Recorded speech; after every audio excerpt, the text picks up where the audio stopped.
해외에 있었던 해킹 이슈들입니다. 5월 15일 날 러시아의 해킹 포럼에서 고객 정보들이 업로드가 됩니다. AT&T의 고객 정보가 유출이 됩니다. 미국의 통신회사입니다. 참 최근에 통신회사들이 좀 수모가 많아요. 미국의 AT&T 데이터들을 보면 와 정말 제대로 털렸구나 라는 생각이 드는데, 여기에 SSN이라고 되어 있죠. 이 SSN은 무엇이냐면 사회보장번호라고 해서 우리나라로 치면 주민등록번호입니다. 근데 여기서 이상한 점을 여러분들이 발견을 해야 돼요. 바로 무엇이냐, 요 사회보장번호는 주민등록번호 같은 거예요. 주민등록번호는 암호화가 되어 있어야 됩니다. 근데 이거 누가 봐도 암호화가 되어 있지 않죠? 맞습니다. 지금 난리가 난 이유는 이번에 AT&T에서 유출된 이 자료들을 보면 SSN, 이 주민등록번호가 평문으로 유출되고 있었다는 게 문제입니다. 바로 이 해커는 요렇게 이야기를 합니다. 사실 이거는 작년에 스노우플래그 사건 때에 유출되었던 AT&T 고객 정보야. 그 정보에서 내가 이 주민등록번호가 암호화가 되어 있었는데 그거를 복호화해서 올린 것입니다 라고 올립니다.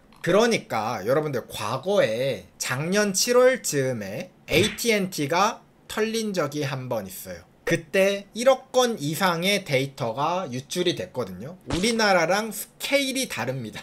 미국도 만만치 않죠? 네. 그 당시 이 AT&T가 실제로 이 유출을 막기 위해서 해커들에게 5억 정도의 암호화폐를 보내요. 그러면 이 데이터가 유출이 되면 안 되겠죠? 근데 유출이 됐어요. 5억은 꿀꺽하고 데이터는 데이터대로 유출하고. 그래서 주면 안 된다는 거예요. 당연히 범죄자들과는 신뢰가 없는 겁니다. 자세한 유출 규모나 원인은 지금 조사 중이다 라고 합니다. 자세한 내용이 궁금하시다면 제 영상을 찾아서 보시면 되는데요. 요 해커들은 그렇게 이야기합니다. 요 사건 때 유출됐던 정보에서 요 주민등록번호만 내가 복호화해서 올린 거다라고 이야기를 해요. 그런데 이 데이터들을 잘 보면 이상한 점이 있죠. 바로 뭐냐면 이 사건 때 유출됐던 거를 재가공해서 만든 거라고 하기에는 이때는 1억 건이 있었어. 1억 명의 데이터가 있어야 되는데 7천만 건? 수가 안 맞죠. 그리고 유출된 정보가 사실 그 당시에 이런 정보들이 아니었어요. 그러면 이게 아니면 무엇이냐, 사람들이 추측을 하고 생각을 해보니까 사실 2021년에 사건이 한 번 있었습니다. 샤이니 헌터스라고, 아이돌 그룹 이름 아닙니다. 해커 그룹 이름이에요. 자, 이 샤이니 헌터스라는 해커 그룹이 2021년에 AT&T를 털고 이거 가지고 AT&T랑 딜을 하려고 했습니다. 야, 내가 니네 정보 지금 싹 다 가지고 있는데 나랑 협상할래? 나한테 돈 줄래? 라고 했는데 그 당시 AT&T가 그거 내 거 아님, 얘네들 거짓말쟁이임 해서 얘네가 브랜드 이미지가 나락이 간 적이 한 번 있습니다. 그래서 그 당시 샤이니 헌터스는 울며 겨자 먹기로 그 당시에 유출했던 정보들을 다크웹에서 싼 값에 이곳저곳 팔게 되었는데, 그때 팔았던 정보가 AT&T 고객 정보인데 대략 7만 명 정도의 정보를 이 당시에 유출을 해요. 그러니까 그 당시에 유출됐던 요 정보들하고 요 정보들이 비슷한 거야. 사람들이 생각을 하죠.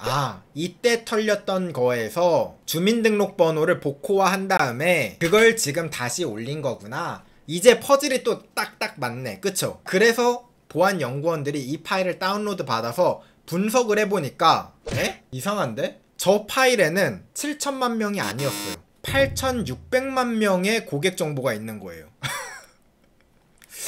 또 숫자가 안 맞아. 뭔가 이상해. 얘가 7천만 명이라고 했는데 보통 해커들이 더 많이 있다고 하면 모르지만 이게 왜 더 있지? 이게 한국의 그런 정인가? 2인분 같은 1인분 그런 건가? 사람들은 의심을 하기 시작하죠. 설마 AT&T 너네 이번에 새로 또 털린 거 아니야? 과거에 있던 정보를 다시 복구해서 올린 게 아니라 느낌이 아무리 봐도 숫자가 이상하고 이 말도 뭔가 맞지 않고 여기에 뭔가 정보가 더 많고 주민등록번호도 복호화가 돼 있어. 야, 솔직히 말해라. 너 또 털렸냐? 라고 물어보니까 AT&T가 답장을 합니다. 현재 전면적인 조사를 진행하고 있습니다. 코리아에서 배웠죠. 옆 동네에서 저렇게 하면 된대. 그 다음 성명은 뭐예요? 우리 안 봐도 알 것 같아. 검토 중이다. 이게 수출이 되네. 그런데 다행히 이렇게 가면 부작용이 있을 거다라는 것도 학습을 했겠죠. 미국은 또 학습이 빠르잖아요. 그래서 최근에 AT&T의 입장입니다. 저희 내부팀과 외부 데이터 컨설턴트의 분석 결과 이거는 지금 털린 게 아니라 과거에 털렸던 것으로 확신합니다. 하지만 혹시 모르니까 신고는 했어요. 사람들은 불안해지기 시작했죠. 왜? AT&T가 사실 거짓말을 한 적이 한 번 있어요. 2021년에 샤이니 헌터스가 데이터를 털어갔을 때 AT&T는 2년 동안 아니라고 했어. 우리 개인정보 유출 없다라고 계속 2년 동안 얘기하다가 결정적인 증거가 나오니까 죄송합니다. 한 전적이 있기 때문에 사람들이 요 말을 이제 믿기가 조금 힘들죠. 아무튼 현재까지의 상황은 그렇습니다. 제가 생각할 때 높은 확률로 아마 추후 또 다른 소식이 나오지 않을까라고 생각을 합니다. 그 다음 이슈는 이 역사상 가장 많은 개인정보 유출이 아닐까 싶은 사건이 나왔는데요. 4빌리언입니다. 40억 건의 정보가 유출이 되었어요. 야, 40억 건의 개인정보가 유출이 되었는데 어딘가? 바로 중국입니다.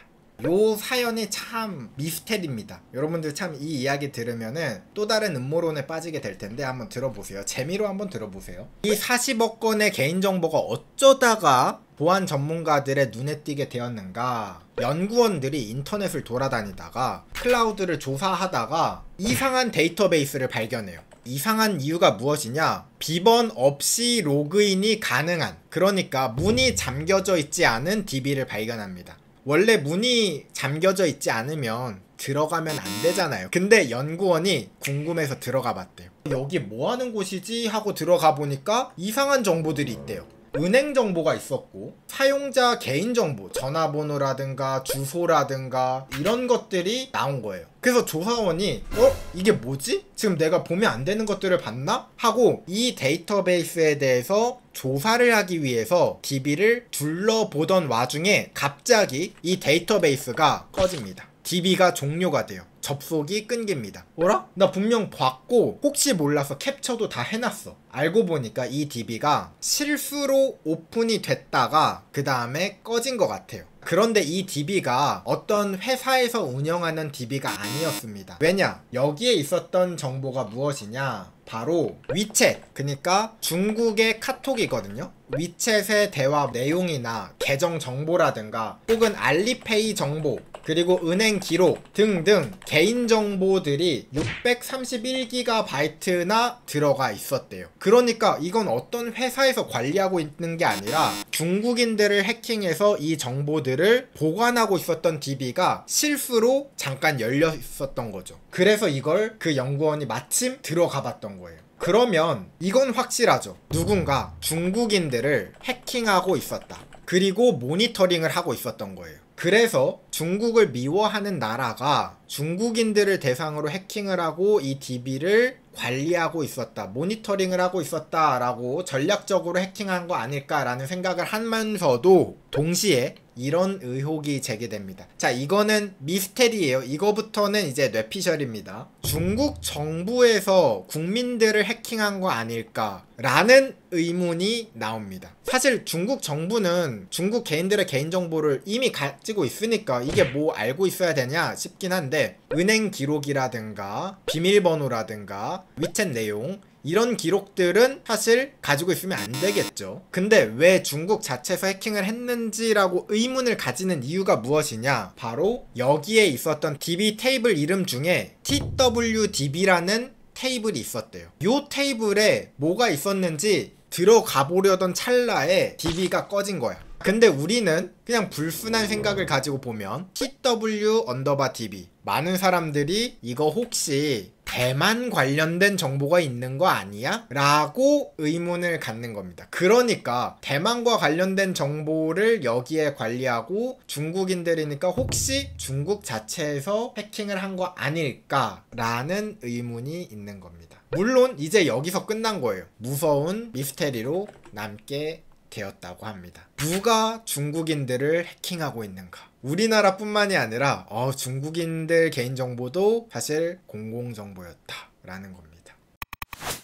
자, 여기까지가 이제 제가 준비해왔던 해킹 이슈들이었습니다. 자, 근데 여러분들 또 너무 정치적으로 연결해서 생각하지 마세요. 근데 그건 맞는 것 같다. 우리가 해킹으로 좀 경각심을 가져야 되는 나라들이 몇 나라가 있죠. 북한, 중국, 러시아. 최근에 여러분들 그 이슈 봤죠? 러시아에서 이번에 해킹 강국이라는 걸 또 한 번 입증했잖아요. 러시아가 지금 우크라이나와 지금 전쟁 중인데 우크라이나에서 러시아에 폭격을 가했잖아요. 그래서 우크라이나가 지금 러시아를 크게 한 방 매기고 있으니까 최근에 러시아에서 우크라이나로 악성 코드를 뿌리고 있대요. 해킹을 막 시도하고 있는데 뿌리는 악성 코드 종류가 와이퍼라고 해가지고 랜섬웨어도 아니야. 그냥 시스템에 있는 DB를 날려버리는 RMRF. 자, 요거 있죠. 뿌리고 있대요. 와, 그래가지고 굉장히 무섭죠. 공교롭게 중국, 북한, 러시아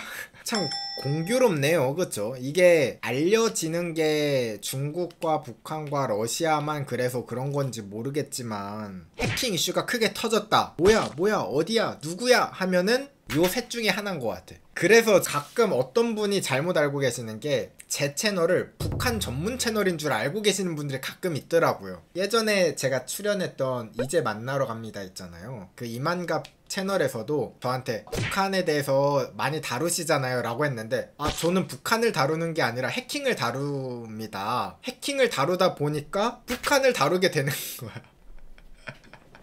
북한 전문 채널이라고 오해하시는 분이 있는데 아닙니다. 저는 북한을 다루고 싶은 마음이 전혀 없어요. 근데 하필 공교롭게 해킹 사건을 다루다 보면 자꾸 언급하게 돼. 그래서 제가 제 채널 쭉 스크롤 해보면 중국 국기와 북한 국기, 러시아 국기가 은근히 많이 보일 거예요. 그게 뭐 제 정치적 색을 드러내는 게 아니라 하다 보니까 어쩔 수 없이 이렇게 되는 것 같아요. 잡고 보니까 북한이었다. 잡고 보니까 중국이었고